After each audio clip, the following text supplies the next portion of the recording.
construct it, we know that for all q, that is less than square root of 2.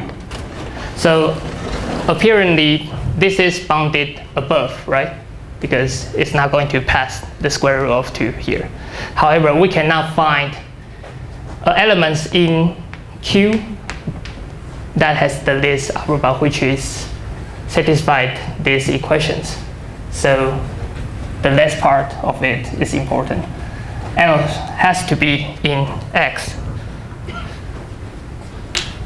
If that's satisfied, then we will say the set has the least upper bound property. Okay.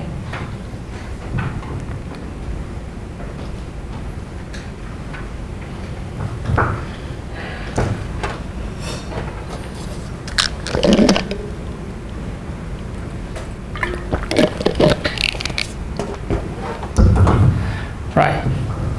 The next definitions.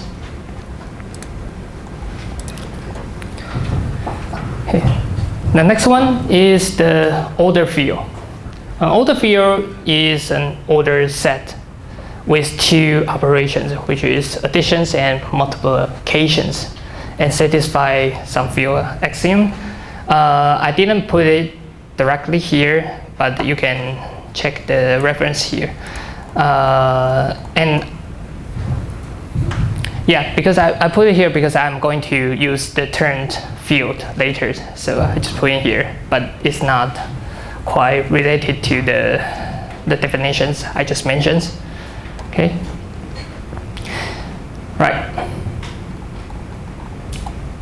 Any questions before we move into the metric space?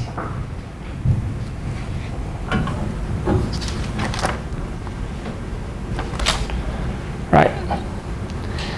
Okay, so what is the metric space? A metric space is a set X together with the distance functions, which can tell you 2 points within the set, the distance.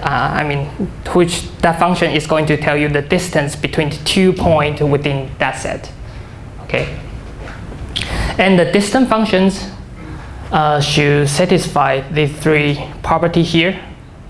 The first one is non-negative. So any 2 point, the distance between any 2 points should be positive or at least 0. When the distance is 0, that means these 2 points are essentially the same point here. Okay, so that is what it says for the first property. Okay. Then the second one is the distance between the 2 points. No matter the order doesn't matter.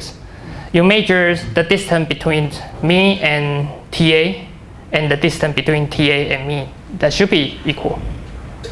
Should be the same. Although you may, like, the real world may not work like that.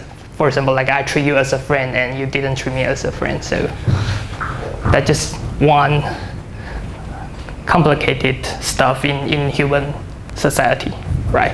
So that is what the second property says, symmetry.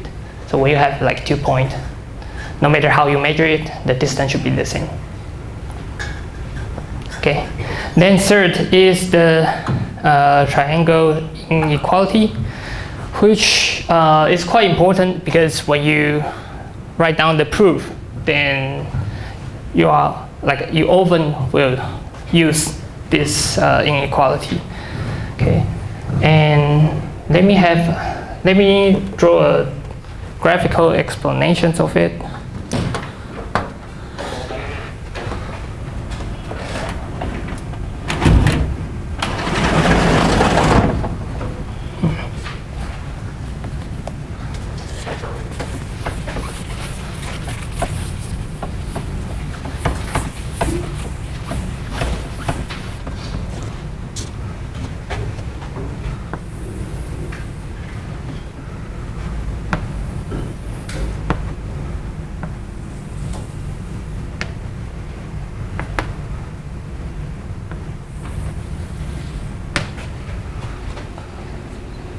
Z.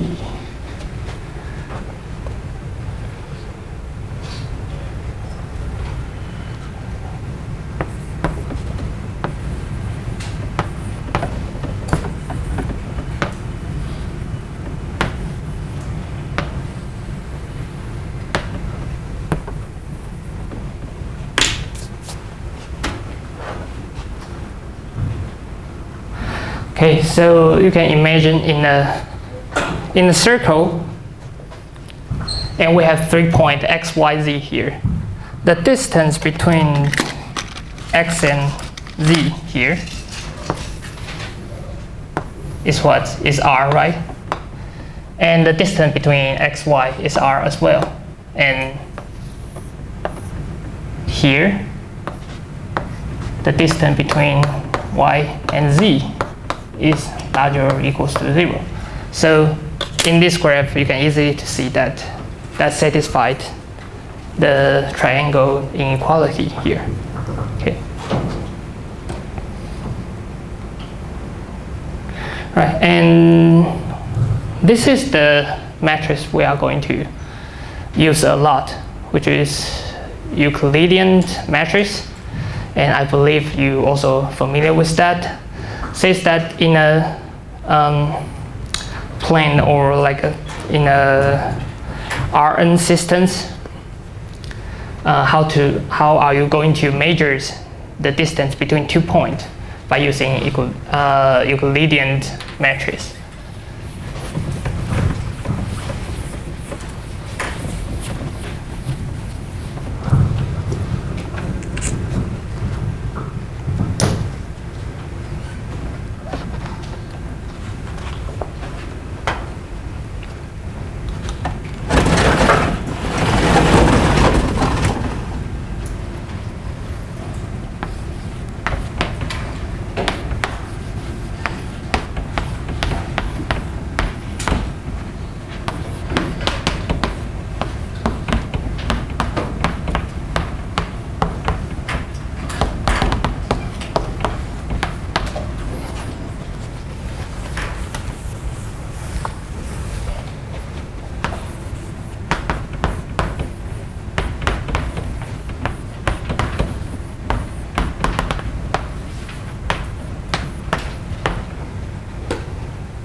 So let's say that now we are in Rn systems, and we have like an dimension or an coordinate here.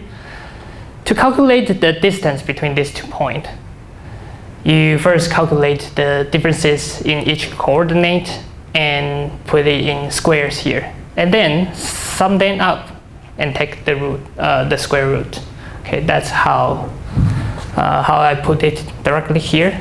If you want to have a more specific, like more explicit weight, here is the expressions. Okay.